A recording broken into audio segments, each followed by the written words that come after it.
burning in your spirit, welling deep inside. You got a beast inside. I know it's hard to tame it, it's harder to explain it. Can't even get a picture, no matter how you frame it. There's so much pressure with all these external stresses, and definitely try to touch it. Gotta push them through the feeling, even though your mind is reeling. The power's deep inside and leads you if you were willing. Got the power. Can you feel the power? This is the hour to release your power. Got the power. Can you feel the power? This is the hour to release your power. Got the power. Can you feel the power? This is the hour to release your power. Got the power. Can you feel the power? This is the hour to release your power.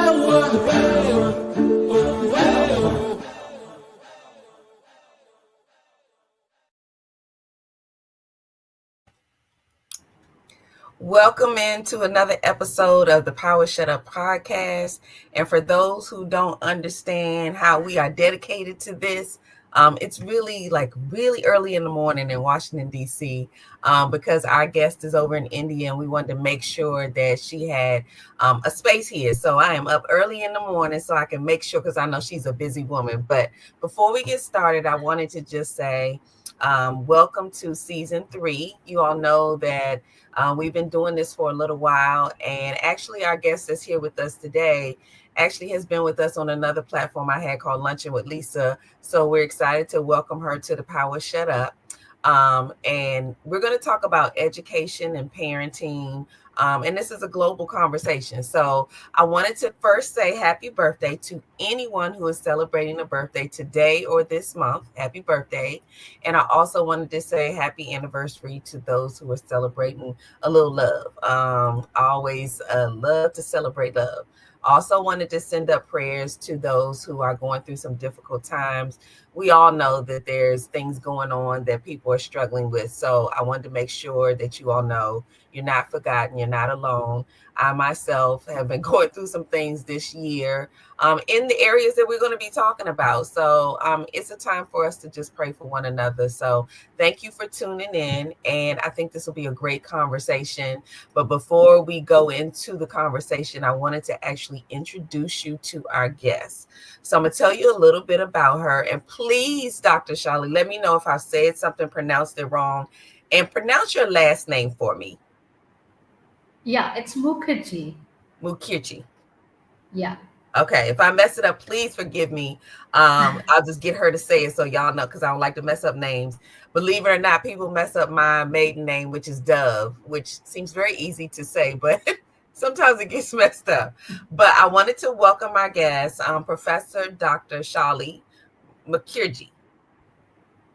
Okay, and she is a passionate academician, global thought leader, and internationally acclaimed inspirational speaker with more than 22 years of experience in the education space. She has been awarded as India's top 50 women leaders in the education industry and top 20 revolutionary education leaders, as well as among 99 women achievers of India for the year 2021. She has been listed among the top 50 most courageous women in business, leadership, and entertainment in 2022. She has been the founder principal of, is it Adamas? Yes, it is. Adamas World School, and for the first STEM school. We might have to touch on that STEM. I love that. School of West Bengal, which was awarded as the second best international day school in West Bengal by Education World under the inspiring leadership of Professor Mukherjee. Has also held senior academic and administrative positions in some of the reputed institutions of West Bengal.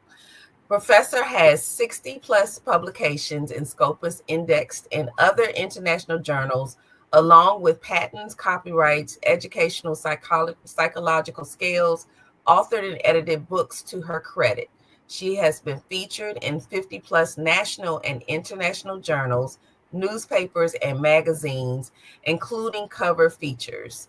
The convener of 250 plus national and international conferences, FDPs, seminars, workshops, and has 300 plus invited talks, special lectures as a resource person, keynote speaker, conference sessions. She's been a busy lady, y'all. Conference session chair, guest of honor, and chief guest in national and international conferences, seminars, FDPs, and summits to her credit. She has represented her current university in international summits, conclaves, conferences, and pavilion in UK, USA, Canada, Egypt, Kenya, Ivory Coast, South Africa, Vietnam, UAE, Philippines, Malaysia, Nepal, and I think this Bhutan. Yes. Okay. As an international acclaimed inspirational speaker, she is regularly invited to numerous national and international conferences, universities, and conclaves to share her insights on futuristic and transformative role in education. She's associated with her premier educational organizations across India as well as globally in senior advisory capacity. She has been a recipient of 100 plus prestigious awards, including Gem of India Award, National Education Leadership Award, one of our Partia, what is it, GYAN, Ratna? I cannot hear you, Lisa. It's the BHARTIYA. Yeah, it's Bharat. It's Bharat. Okay. You say it much better than I do. Thank you so much. Yeah, it's Bharat. It's India. Yeah. And the World Peace Award. She is currently working as professor and dean, School of Education, and dean, International Relations at Adamas University in India. We want to welcome you because you all, based on what I just shared with you all, you know she's very busy. So we absolutely thank you for your yes to come join us for a little bit of time to share what's going on in your world. And we're going to talk about education and parenting. So welcome to the Power Shut Up podcast. Thank you so much, Lisa. It's absolutely a pleasure to be here on this platform again. And thanks so much for having me here.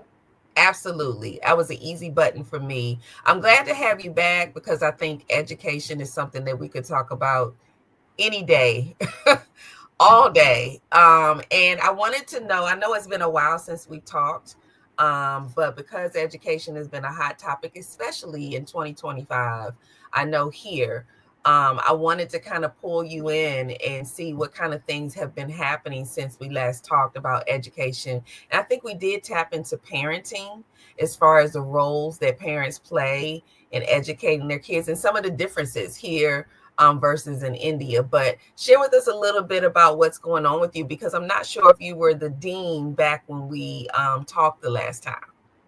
Yeah, I think so. I think so. It was not so. Yes, currently I'm the Dean of School of Education and Dean International Relations for Adamas University, where I'm largely responsible for facilitating international collaborations and linkages related to faculty, student mobility, research collaborations, student study abroad, and all these kind of allied programs for the university. So I had been instrumental in facilitating around 70 plus memorandum of understanding between our university and international universities across 43 nations in my present capacity. So yes, quite exciting times because post pandemic, I think it has opened wider avenues for all of us to come together, to collaborate, to share, and to exchange our ideas in a much, much meaningful and productive way. I love that. And I remember our conversation talking about, I think some of it was talking about cumulative tests and things like that that go into deciding about, children's education. And have you been doing some work in that area? And have there been any changes or any growth in certain areas that you've noticed? So, yeah, of course, there has been a lot of developments, I would say, because education is something which I think keeps on changing, uh, in magical ways, Mm-hmm. right? And yet, I would also like to say that our histories have changed, our geographies have changed. But when we speak about the speed of change in terms of, education, I think perhaps education is the last thing that changes, because uh, it is not the change that happens in sporadic manner somewhere and somewhere not, but it is something which happens here. Yeah. So it's a mindset shift. When I say it's a mindset shift, it is a mindset shift for the parents. It's a mindset shift for the educators. It's the mindset shift for all the essential stakeholders and for the society at large.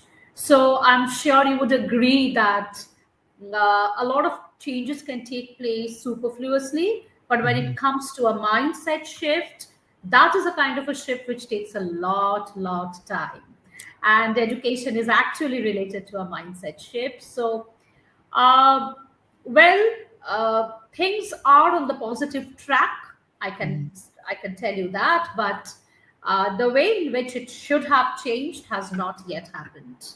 Okay, so let's talk about that, and go a little deeper with some of the things that you think really we need to dive into and check. I know with parenting, I think that's an ongoing thing as well, because education shifts so much. Parents have to shift too, and sometimes we're out of touch, especially if you've had children who were younger and now they're older, and then you have more younger children. You got to get back into the swing of things to know how they're doing things differently now. So, what are some of the things that you think we still need some work with? A lot of changes in the parenting dynamics, I think, because uh, we always say that the educators as well as the parents, they have to work hand in hand, right? Mhm. But what we have to understand is that the parents are the first educators of a child. So the first education that the child receives is actually from the home and from the parents and from the immediate neighborhood before the child actually goes to the school. And when the child goes to the school, uh, things cannot be done, everything cannot be done by the school or Mhm. by the teachers unless the parents are in complete sync with what is happening. Now, a kind of a gap that I have often seen, and I think this really needs a kind of an intervention, serious intervention, is that when a child enters the school, it's a kind of a black box, so the parent doesn't know what is happening Mhm. there. So there is a kind of a lack of, I would say, communication, proper communication. I don't know for what, maybe for some essential insecurities that are there, very much ingrained in the system. So I think that needs to be bridged.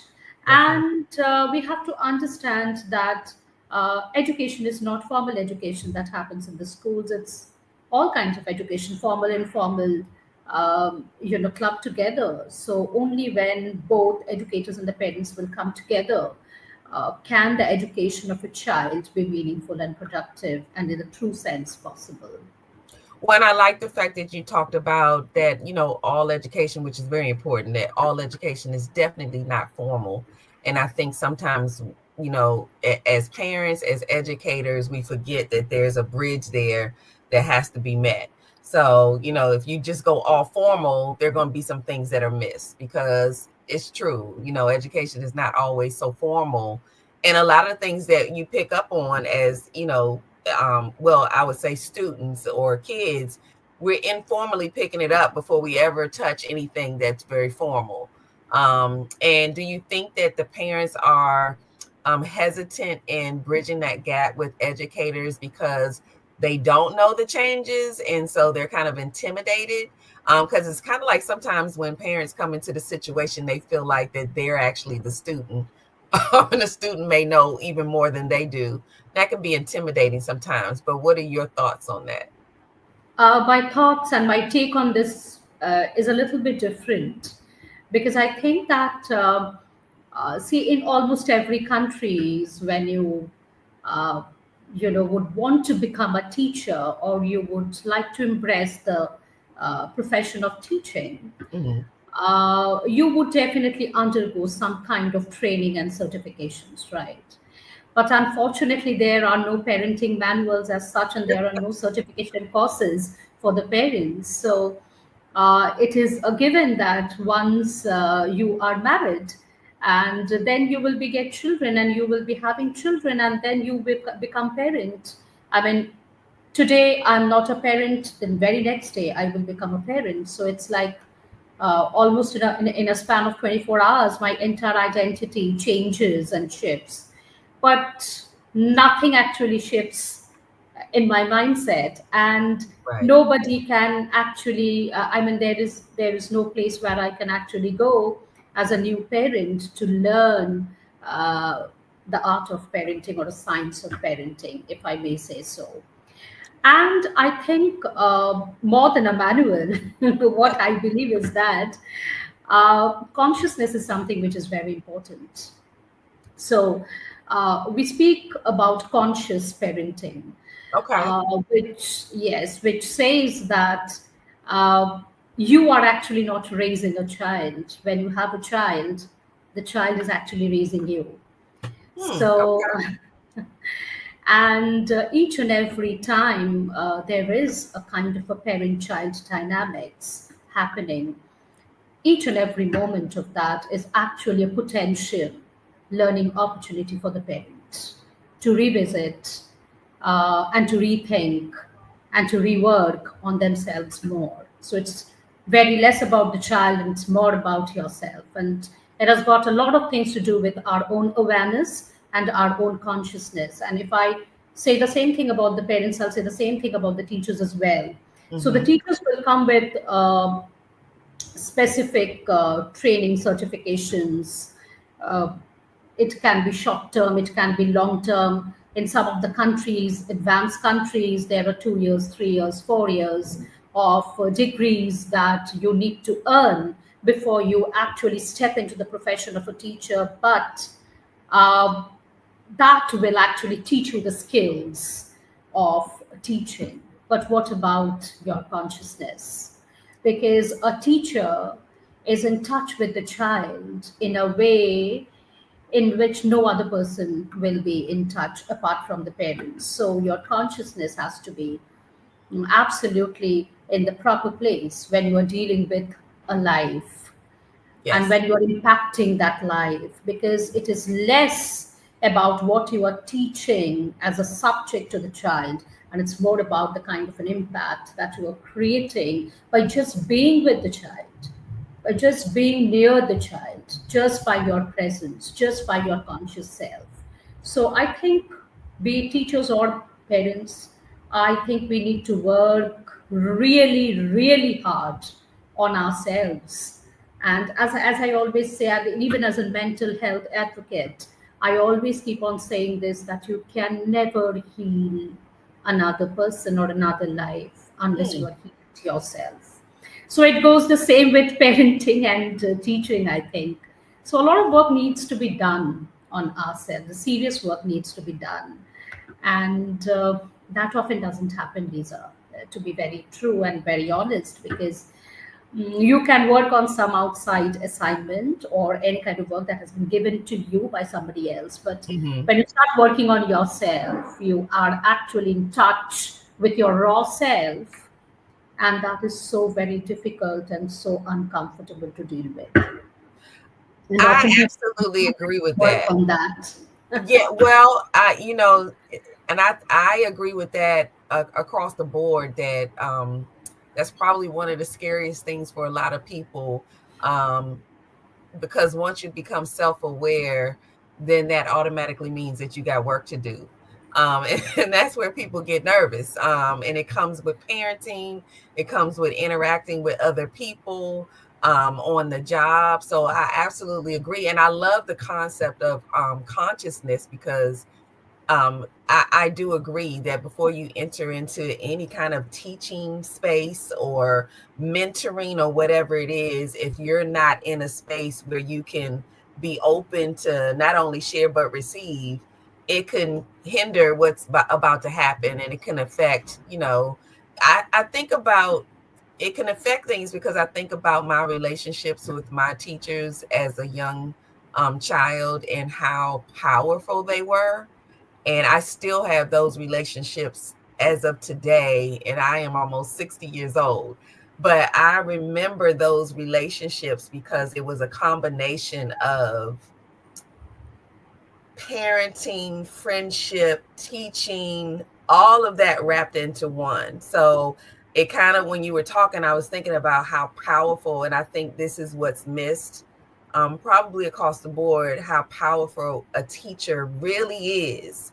And we don't give them enough credit because they have to put everything together. They have to work with almost every capacity of a child's life in order to keep the balance. You got to work with the parents. You got to work with other teachers. You got to make sure that they're open and those kind of things. So dealing with the consciousness of the parent is a wonderful thing. But what kind of struggles do you see in that area when you share this concept? Are people open to it, or are they don't know how to maneuver through that? What are your No, thoughts? I have seen people being very open to it. There's a Mm-hmm. very positive side to it. In fact, in my present capacity, I deal with young budding would-be teachers who Okay. come to us in order to be trained to become teachers. So they are, young adults, and they have a passion, they have an Mm-hmm. aspiration to touch lives by entering into the profession of teaching. And I often tell them that it's not about the skills that you will be learning, it's not about the pedagogy, it's not about the skills only, because the skills will keep on changing. So when we talk about 21st century teaching or even parenting, it's a combination of a skill set which you can learn today, but then about 2 years or 3 years time, the skill sets that will be required from you will greatly change, will Mm-hmm. greatly vary. So this is a kind of a lifelong learning journey on which you embark on once you have decided that you will be embracing the profession of being a teacher. So lifelong learning also comes with lifelong unlearning and relearning. So, That's very true. Very true. yes, so learning is, we still understand, okay, fine, I have to learn. I even have to learn when I'm 50 years old. I even have to learn when I'm 60 years old. Okay, fine, accepted. But then I have to unlearn. I have to unlearn all the old patterns, and then I have to relearn. Difficult for people. So that is what is very much required. Secondly, Lisa, I feel that all 21st century teachers need to be a combination of two things. One is that they have to have a beginner's mindset, a Mm. very humble kind of a mindset, Mm-hmm. which is ready to absorb and learn from everything and everywhere. That kind of a mindset they must have. At the same time, they also should have a questioning spirit. As to they must have that questioning spirit and challenging spirit, where they're not afraid and scared to question all the patterns and everything that is going on around us, which seems Mm-hmm. not to work anymore. That's So true. just because it has been going on for the last 3 4 decades, I have been taught in the same manner. I have to teach my sons in the same manner. My sons will be teaching their offsprings in the same manner. This has to be broken. I mean, this has to be questioned. So this questioning spirit should be there in each and every 21st century teacher. So a combination of a beginner's mindset, which learns and absorbs, and at the same time a questioning spirit, which is not scared to question the unknown and to question the patterns which seem to have broken long back. So that is a kind of a combination that is required. And it is required all through your career, not only when you are starting your journey, but it's like all through your career. It's a continuous journey of self introspection, self reflection. And it's a continuous, challenging journey where you put yourself to task, where even if nobody else is telling you anything, you have to be very hard on yourself often, Yeah. because you know the best what you are doing, what you are delivering, what you are giving in that particular classroom. When you were saying, well, that's, I agree wholeheartedly. And I'm thinking to myself, the unlearning is the biggest challenge. It's like sometimes the easiest thing to take in, and you're a sponge and you're learning things, but to unlearn things, which to me is the critical part of this, because you're when you're younger, especially a teacher. My son is actually a teacher.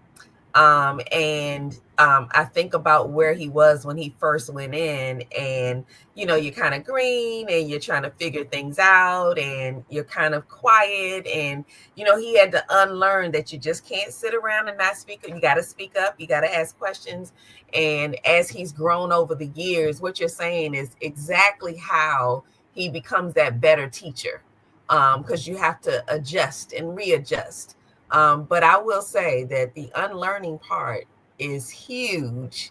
And I would even venture to ask, like, do you have any tips on how we approach?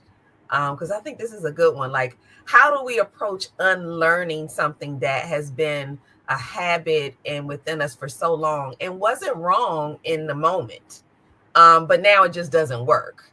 And I know for older people, I'm going to speak for some of the older people, that unlearning something that we just know worked for so long, because that's what we tell our kids, right? We always say, oh, this is how it's always been done, but that doesn't mean that it's always now being done correctly. So do you have any ideas on how we unlearn things? Because I know the older we get, the more difficult that becomes. You know why it happens? It's because uh, we have been functioning in a particular way for so many years, and it has somehow served us. Mm-hmm. Because if not anything else, Lisa, all these kind of patterns which we have repeated in our lives, or seen others repeating them, they have served us because they have made us comfortable, right? So we have all been very, very comfortable, Mm-hmm.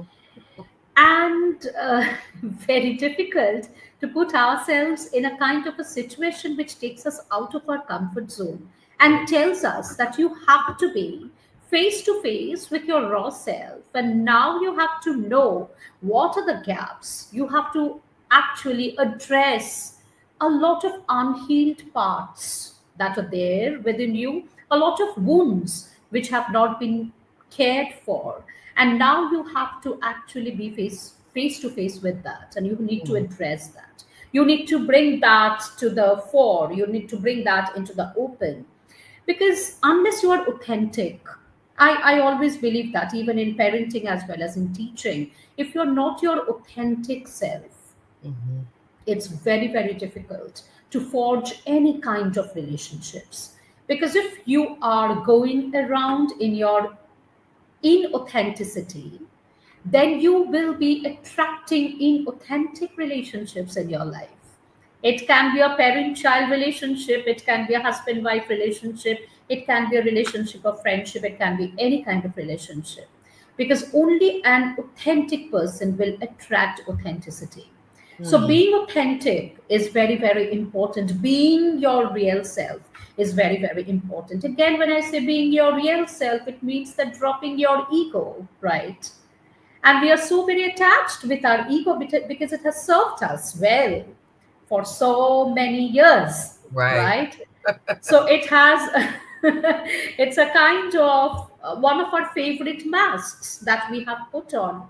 And So people also have, commended us.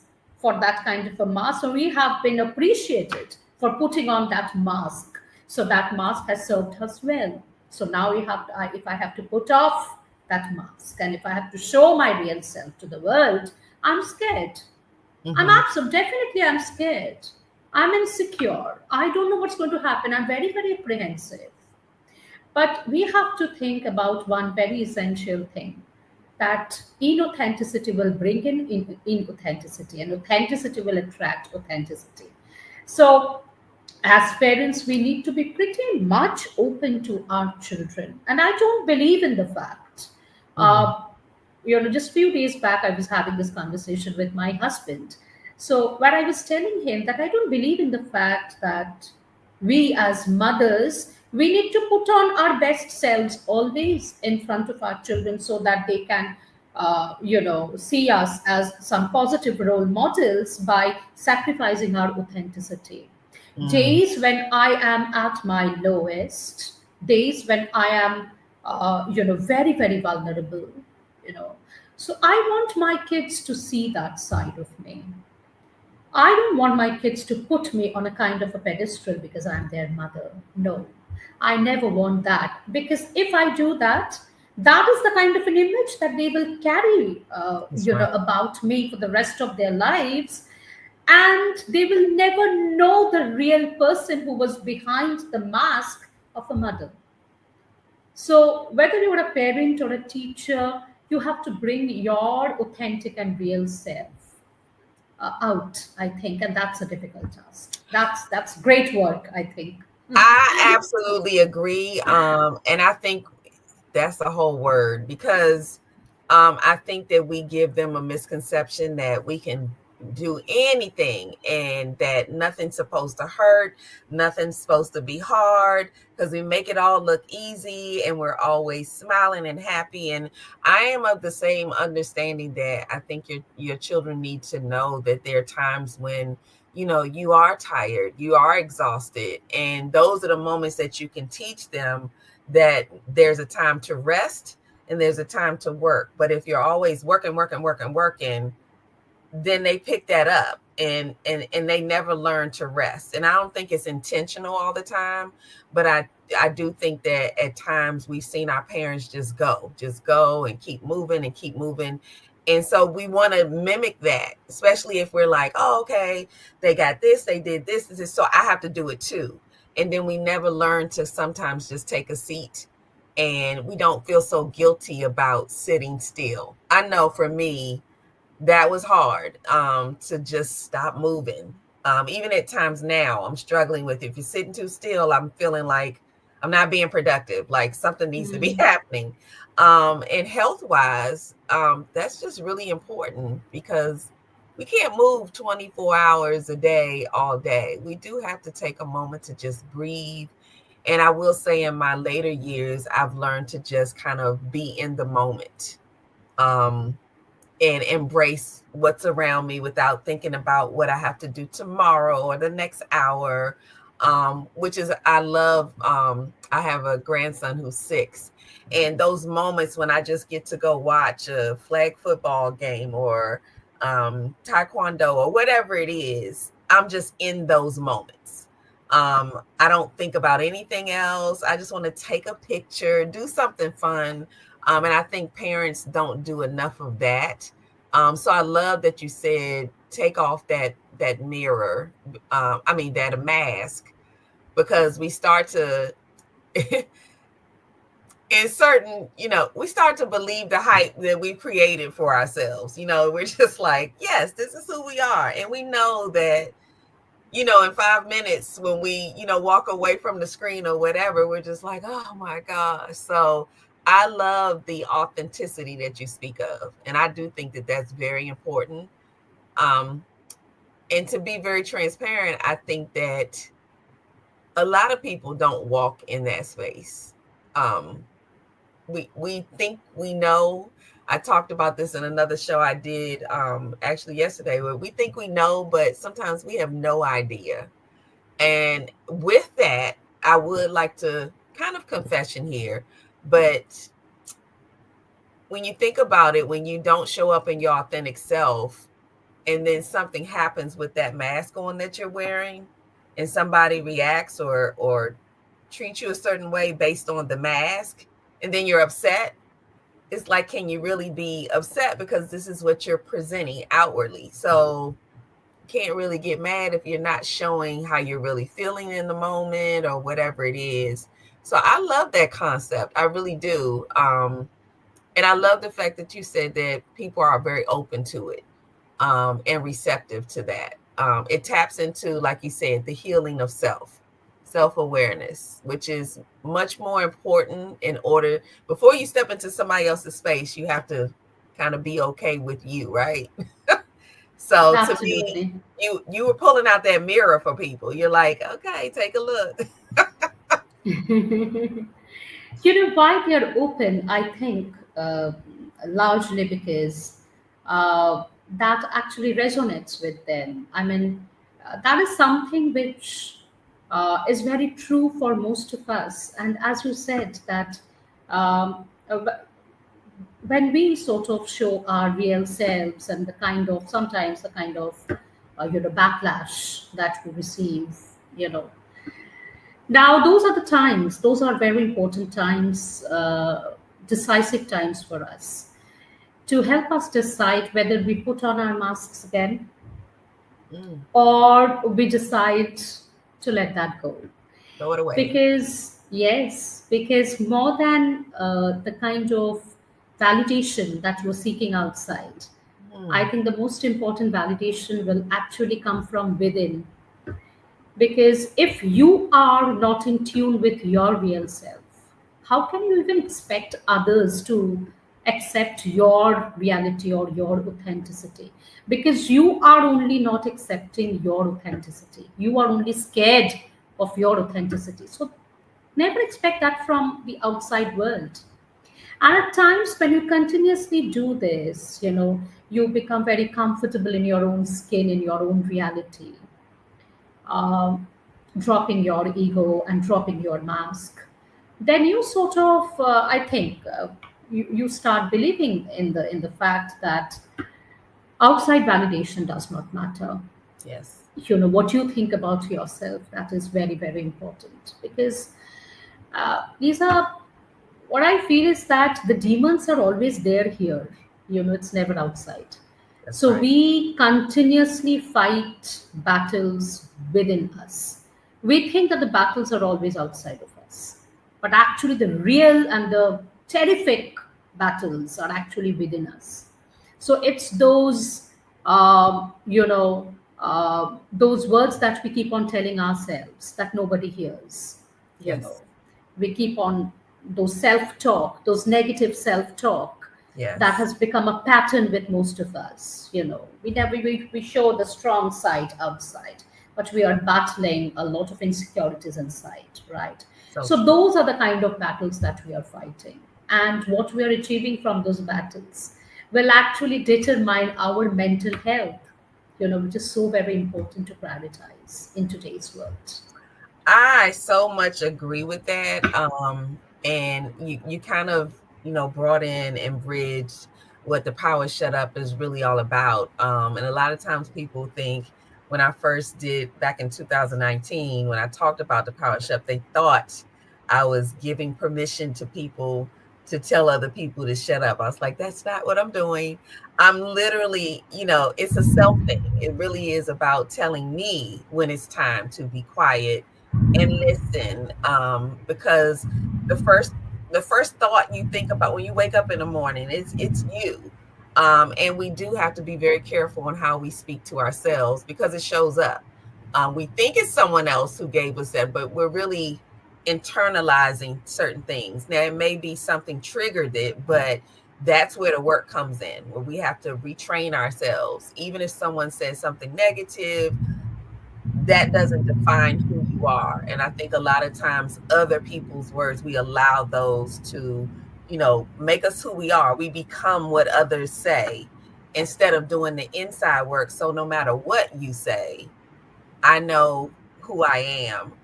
So I love that you tapped into that, because it really is about how you speak to yourself, how you show And up Lisa, for I would yourself. also like to add one thing here, that it's Uh, when somebody says something which we don't like, how we take that, that is Mhm. fine. But what are those things that I'm continuously telling myself, right?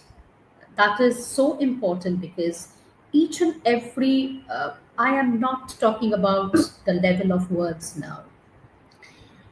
The words will come only out of what I am thinking, Mhm. right? Now, if I'm thinking something negative about myself, I'm self doubting myself. I'm in that kind of a zone where I'm continuously questioning myself. I am being very hard on myself. I'm always feeling guilty for everything that I have not been able to do. If that is something that is going on here, Mhm. so these are the thoughts that I'm having continuously. And each and every single thought that I have has the power and capacity to change the structure of my brain. Absolutely. So in the longest span of time, what is the damage that I'm causing to myself?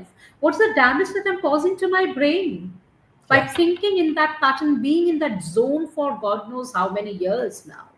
Yes. So that is the reason, Lisa, a little while back, I was just telling you and discussing with you the importance of raising consciousness. Mhm. So, consciousness and being aware is so very important and vital for each and every one of us. No matter whether we are in the teaching profession, whether we are in some other profession, whether we are not in any of the professions, we are just minding our own business, doesn't matter. But we have to be so very conscious Yes. about ourselves each and every moment. It's a practice. It's hard work. I understand. I admit. But it's a practice. It's a practice which is self rewarding Mhm. and which we have to embrace at some point in our lives. We have to. There are no other ways. And that also brings me to a kind of a thought which is related to education. Now, in any kind of educational system across nations, Mhm. you will see that what is being taught in all the levels, they heavily border on the outside world, right? Hmm. So your history will teach you about the historical facts, events outside. The geography will tell you about all the geographical places outside of you. Now, each and every discipline will teach you something which is outside of you. But what about what is inside of you? What is about your inner world? So we become expert in our knowledge of the external world. We get certificates, degrees. With that, we get jobs, right? We Right. get a livelihood. But our entire lifespan, we never get to know about the most important world because no education system has taught us that, and that That's is our true. inner world. That's How to true. navigate our inner world, how to be a master of our inner world, how to be, you know, the person who is in control of himself or herself, irrespective of whatever happens outside. And I'm not talking about not being vulnerable, not being at your weakest, not being at your lowest. I am just trying to say that to be the master of yourself, to Mhm. be in control of yourself, is to embrace everything that is happening to you and Absolutely. yet again rise and stand again. So, no education system is teaching us that. That's true. That's very true. But I know here in this hour, that has been the education. And that's what we need before we go out into the schools and, to mentor and all those kind of things. It really is an inward situation. And I think I love the message because I think more often than not, we do start on the outside and then go in. And we're kind of approaching this totally backwards. So I love the concept of let's start inside, and then it actually is a much easier journey if you do it inside. But I think that that's the scariest part. Dealing with self is always so scary. I know that the more I've dealt with my inward self, um, it's not as scary anymore because that's how I operate. But until you learn that, like you said, we have to unlearn, because I didn't really think about it that way, but we do kind of work with the outside first, not understanding that that's what we're doing. So we just make sure everything is in place outside of us. And the reason why a lot of times people aren't happy, even if they have all of these outside things, is because they never did the work inside to find out if this is even what makes me happy. Like, you know what I'm saying? So I love the concept. I definitely want to have you to come back on and talk more about that, because I think even just talking about that kind of wakes people up. Like, maybe I'm not thinking about things in the right way. And this can only help us to grow even more. So that's the education right there. So I love that. But let everybody know how they can get in touch with you and stay connected with you. And I also wanted to know, you do have many publications and things. So share us a little bit about what you have out there that people can check out. Sure. So, Lisa, I will be sharing with you the publication links which you can share with your viewers. So, there are a couple of books which I have authored on education, on mental health, on psychology, on women empowerment. So, I can share all the links with you. And yes, I'm a person who is very active on social media for all the positive reasons. Mm-hmm. So anybody who is willing to be in touch with me can get in touch with me via Facebook or Insta or even LinkedIn. And so yes, so let's get connected, and let's you know continue with this wonderful conversation, uh, and let people be, you know I always believe this, Lisa, that through everything that we do, whether it's teaching, parenting, speaking in a podcast, speaking at a conference, whatever we do on a daily basis, if that impacts two people, three people, four people, and if that allows them to change the way they think about certain things in their lives, I think our purpose is met. Absolutely. Absolutely. And it is always an honor. Every time we've had a conversation, I learn more than I knew before, which is my whole purpose for what I do here. Is I want people to come here every hour of the week and just take something that they didn't know before. And I know people have kind of heard it, but when you break it down, it just kind of wakes you up. And it's a reminder. I think it's a constant reminder we should hear often that, okay, so have you dealt with the real you? Because like you said, I think we do it for so long that we kind of get a misunderstanding of who we are. So even when we present to other people, we're not comfortable because we haven't actually tapped into who we are. We're just using that mask, and it becomes, I think, what in the movie The Mask, it just kind of gets sucked in, and then we don't even know that we're wearing it half the time. But your body tells you, you know what I'm saying? I think that once we become more in tune to ourselves, we'll know when we're wearing that mask. We just kind of get used to it. And I love the fact that you talked about being comfortable, because I do think part of growing and learning is becoming uncomfortable. Mm. And I just want to say for the record that I know this is not a popular concept at times, but being uncomfortable is actually okay. Um, and I think that that's a weird thing for people to grasp, but it's actually okay to be a little uncomfortable, because that means that there's something happening. And I'm just saying, go with it. So thank you so much for your yes. I appreciate you. I definitely want you to come back. So I will definitely be in touch. But I see you out there on social media. You're doing some wonderful things. So thank you for all the work that you're doing. And anytime we have an opportunity to bridge the gap, internationally, globally, especially in the area of education. I share with you that I retired as of March 31st of this year. 30 years at Department of Education, the federal department, but I'm still in the game. Like I said, I have a son who's a teacher. He came out of Eastern Shore as a kinesiology major, and he's a physical education teacher. But education is so different now. So it's not just the physical that he's doing in class. They're actually having to teach, these students. And I love Mm. young people in education. for the very reasons that you talked about. That's why I love to see young teachers come up and they have all of that energy.